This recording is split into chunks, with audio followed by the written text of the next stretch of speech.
can't believe it. I can't keep up with all this shocking news. Now even ice cream isn't safe.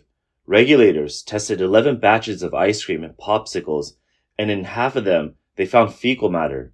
One sample had E. coli levels 27 times higher than the acceptable limit. This bacteria usually comes from human or animal feces, which could be due to poor hygiene in factories or workers not washing their hands after using the bathroom. So if you notice damaged packaging, deformed ice cream, or if it has melted, don't eat it.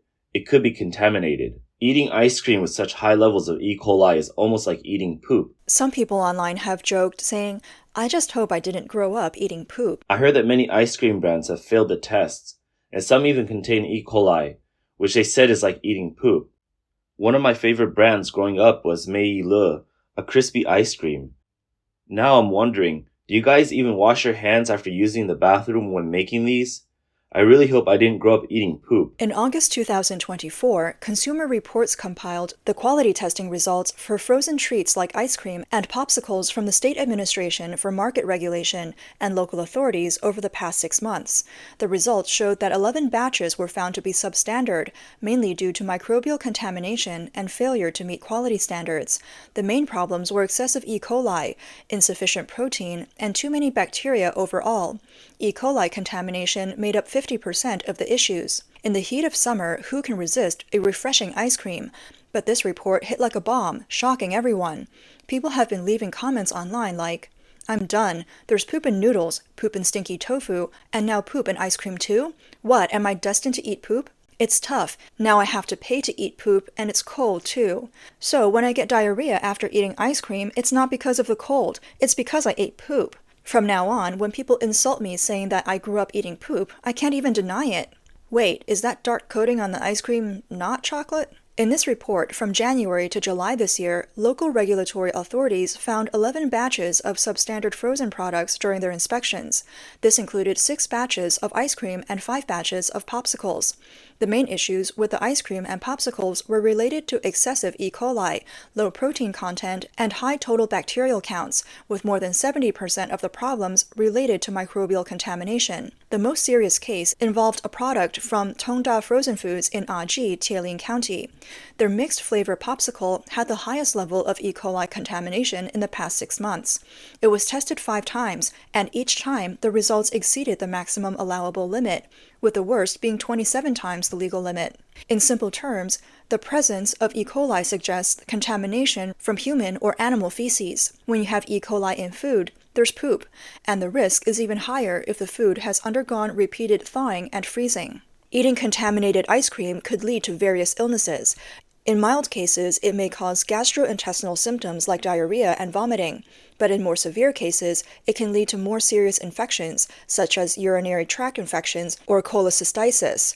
The risk is particularly high for vulnerable groups like the elderly and children who have weaker immune systems. Unfortunately, China continues to experience food safety incidents, one after another. On the X platform, a video about rice has completely shaken people's understanding of what they're eating. In the video, you can see that the rice grains in the fried rice are incredibly firm and bouncy. At the end of the video, it says, "The fried rice at the hotel is soft, with no starch, and it has a lot of bounce. What is this made of?" One popular comment reads, "Oh my god, even the rice is fake. We can't even eat real rice anymore. Is there anything safe to eat in China?" The meat in China isn't exactly clean either. Can anybody sympathize with this? During summer vacation, I worked temporarily at a food processing factory. On my first day, I was horrified. It made me think of the meat rolls I loved at the hot pot restaurant. I was truly devastated. Moreover, the braised and cooked foods in China are not always seasoned with natural spices like star anise and cinnamon. Instead, they use a compound called ethyl maltol. Ethyl maltol masks bitterness, fishiness, bad smells, and off flavors. When added to braising liquids, whether frozen or fresh, it makes everything taste the same. Slightly spoiled ingredients, after being processed with it, become indistinguishable to consumers.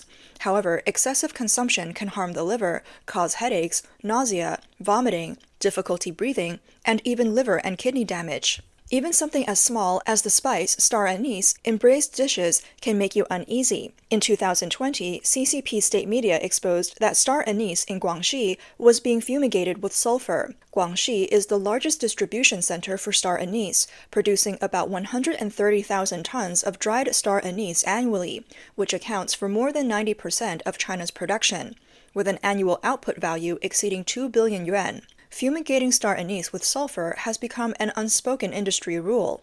Experts from the Guangxi Traditional Chinese Medicine Research Institute explained that excessive sulfur can irritate the respiratory tract. Consuming food with long-term sulfur dioxide residue can potentially damage the liver, kidneys, and other organs. It's not just the food that's fake and toxic. Drinks aren't spared either. In China, if you plan to have a beer with friends, be cautious, as the alcohol you drink might not be real. Let me show you how some of the craft beer sold outside is made. The cost of a glass might be less than a cent. Everyone has tap water at home, right? First, add some malt powder. A big bag costs only 6 yuan. Add a lot, it's cheap anyway. See? The color looks right now. But what about the taste? No problem, just add some edible alcohol. That fixes the flavor. No foam? Just add some baking soda and a bit of citric acid. But be careful, too much will make it overflow. This is how the craft beer we often drink is made. Even after adding all this, something still seems missing. Oh, beer flavoring essence. Not too much though, or it can be harmful. Now the taste is perfect, and it smells so good that even I want to drink a glass. As for the oil used for frying, they will definitely use chemicals to wash the oil rather than replace it with new oil. When there are no standards, even GMO soybean oil looks clean in comparison. A foreigner in China was recently infuriated after witnessing locals extracting gutter oil late at night on the streets, openly condemning them as garbage and bad people. The video shows the foreigner spotting a couple gathering gutter oil, immediately taking out his phone to film their actions. The woman involved asked him not to film, but he insisted, saying, "This is a public street in China, why can't I film?" The woman claimed the oil was for a company, but the foreigner harshly criticized their actions and shouted, "What you're doing is absolutely disgusting. I'm telling you, both of you are trash, just like dogs. You're not human, you're monkeys. You're giving people oil like this to eat? You're trash. Do you think I don't have Douyin or Xiaohongshu? I'm going to make sure everyone knows who you are." Pointing to a manhole cover, the foreigner explained that the couple was extracting oil from the sewer to use in food. The couple did not argue with him and quickly packed up their equipment before driving away. While the foreigner pursued them, continuing to express his outrage, he emphasized his love for China, but stated that such people are not true representatives of the country. The foreigner admitted that his Chinese might not be perfect, but he was clear in his condemnation, repeatedly labeling the couple as bad people. Gutter oil extraction has long been a familiar issue in China, with many people responding with indifference due to the lack of effective regulation. The term gutter oil became widely recognized after a 1998 investigative report by Southern Metropolis Daily. It exposed underground workshops refining waste oil into peanut cooking oil. A 2011 report by China Youth Daily estimated that 2 to 3 million tons of gutter oil were making their way back to restaurant tables annually, affecting around 15% of eateries at that time. More than 20 years later, gutter oil remains a significant food safety issue in China, with late-night extraction practices continuing unabated, though fewer people dare to speak out. The foreigner's outrage likely stems from witnessing such a disturbing scene for the first time, unable to comprehend how such practices can persist in a supposedly normal society. Over the past few decades, China's food market has been plagued by countless toxic food scandals, from gutter oil, toxic liquor and rice, to poisonous vegetables, fish, eggs, and drinks. It seems almost every type of food has been contaminated with harmful substances or excessive additives. Behind the continuous food safety issues lies the CCP's cover-ups and inaction on such events. On July 14th of this year, a Chinese user posted a video claiming to have found a foreign object in a bowl of beef noodles, which appeared to be a rat's head. The user even mentioned, "I took a bite." Photos from the post showed an unidentified object. A closer look revealed what seemed to be sharp teeth with whiskers. On July 16th, according to media reports, the Market Supervision Bureau in the Qiantang district of Hangzhou stated that the matter was under investigation. The video has since been been deleted, and it remains unclear what the outcome will be. In June of last year, there were 2 consecutive incidents of rat heads found in food. On June 27, 2023, a rat head was found in a hospital cafeteria lunch. The topic trended on Baidu's hot search in China. Netizens mocked the situation, saying, "Isn't this just duck? Don't say that, it's clearly a duck neck." The reason Netizens made fun of the incident with the term duck neck is that just a few days earlier, on June 1st, rat heads were reportedly found in food at Jiangxi Vocational and Technical College. Both the school and the local Market Supervision Bureau claimed it was a duck neck. Many people questioned this explanation, and the controversy continued to stir online discussions. Under immense public pressure, the province set up an investigation team. On June 17th, they finally admitted the foreign object was indeed a rat head. The most serious recent food safety incident involves the use of oil tanker trucks, originally meant for transporting chemical substances, to carry cooking oil. According to a report by BJ News, on July 2nd, after a long-term investigation, journalists discovered that many regular oil tanker trucks which transport edible liquids like soybean oil are also being used to transport chemical products such as coal-based oil. These tanker trucks were not cleaned between shipments, leading to contamination of edible oil with residual chemical liquids. The report specifically pointed out that 2 major grain and oil companies, Sinograin and Huifu Grain and Oil, use these tanker trucks to transport both edible liquids like syrup and soybean oil, as well as chemical products like coal-based oil. Sinograin's cooking oil brands include Jinding, Dinghuang, and Huading, while Huifu Grain and Oil's products include Jinghuifu, Huifu, and imported series, featuring items such as Huifu sunflower oil, Fu Manying soybean oil, Jinghuifu balanced nutrition blended oil, and Germany's Bolio original corn germ oil, among 14 other products. The exposure of this incident has sparked a huge outcry. Many netizens questioned whether regulatory bodies are effectively non-existent, and some even described this practice as criminal. As more details come to light, the routes of these tanker trucks were exposed online, revealing that this major food safety issue affecting 1.4 billion people has been ongoing for a long time, tracing back at least 2 decades. The paper pointed out that as early as 2005, Guangxi Southern Morning Post had reported similar issues, highlighting the cross-contamination problem, where tankers transporting hazardous chemicals were then used to transport food products. In 2015, Hunan Television's Metropolitan Channel also exposed the illegal practice of transporting edible oil in trucks meant for toxic chemicals. In 2017, a German laboratory found that mineral oil levels exceeded the standards in products from Chinese brands like Laoganma and Haitian, violating the EU and US regulations. However, at the time, Global Times dismissed this as hostility and suppression of Chinese brands. Some netizens have even compared this mixed cargo problem with the 2008 toxic milk powder scandal, saying, "Every generation has its own Sanlu." In that shocking nationwide food safety scandal, nearly 300,000 infants were found to have developed multiple kidney stones and ureteral stones after consuming milk powder produced by the Sanlu group. These children became known as the stone babies. According to official reports, 6 infants died as a result. Investigators later discovered the milk powder was tainted with melamine and cyanuric acid, which were used to artificially boost protein test results.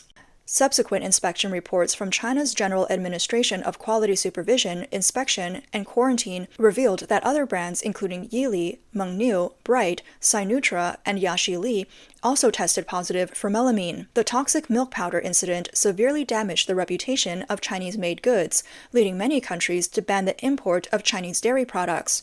3 years later, surveys showed that 70% of Chinese citizens still did not trust domestically produced milk powder. In response, the CCP activated its censorship machinery. On September 14, 2008, it issued an order banning mainland Chinese media from reporting on the Sanlu incident without official approval, allowing only reports from state-run outlets like Xinhua. Lawyers were also warned that representing victims of the milk powder incident would not only cost them their careers, but could lead to further consequences. As a result, many lawyers either refused to take on the cases or evaded them. 2 leaders of the Sanlu company were sentenced to death and executed, while 3 others received prison sentences. This scandal was not the first of its kind. In 2003 to 2004, there was the Fuyang inferior milk powder incident. This substandard milk powder primarily affected newborns who relied on it as their main source of nutrition. The lack of protein led to malnutrition, with symptoms including large heads, small mouths, swelling, and low-grade fevers. Relying on such low-quality milk powder as a staple resulted in serious conditions like anemia, organ failure, weakened immune systems, and severe developmental disorders, including swollen faces, thin legs, red and swollen buttocks, and skin ulcers. Due to the most prominent symptom, an abnormally large head, these infants became known as big-headed babies. Anhui's Fuyang region was the epicenter of this crisis, with official data reporting 12 infant deaths due to inferior milk powder. However, as the issue of substandard milk powder continued to surface, cases of severe illness and infant deaths emerged across the country. By April 25, 2004, such cases had been identified in Shandong, Chengdu, Jiangxi, Yuan, Guangdong, Lanzhou, Liaoning, Hainan, Wuhan, Changsha, Shenzhen, Zhejiang, Hebei, and even in Beijing and Guangzhou, where infants were suspected to have suffered from severe developmental disorders after consuming substandard milk powder. In 2013, the Chinese Communist Party's official media interviewed the children who were victims at the time and found that a large number of them suffered from physical disabilities. In 2008, Zhou Qing, who wrote a book investigating food safety in China, said in an interview with BBC Chinese that the Chinese government always thought that when it came to dealing with the Sanlu poisonous milk issue, that executing its leaders for their crimes was enough to serve as a warning to others, but in reality, manufacturers haven't learned much from it. What's more, many government officials who were dismissed or resigned due to the scandal were soon promoted to other places and had other high-profile jobs. This somewhat shows the government's perfunctory attitude in regulating food safety issues.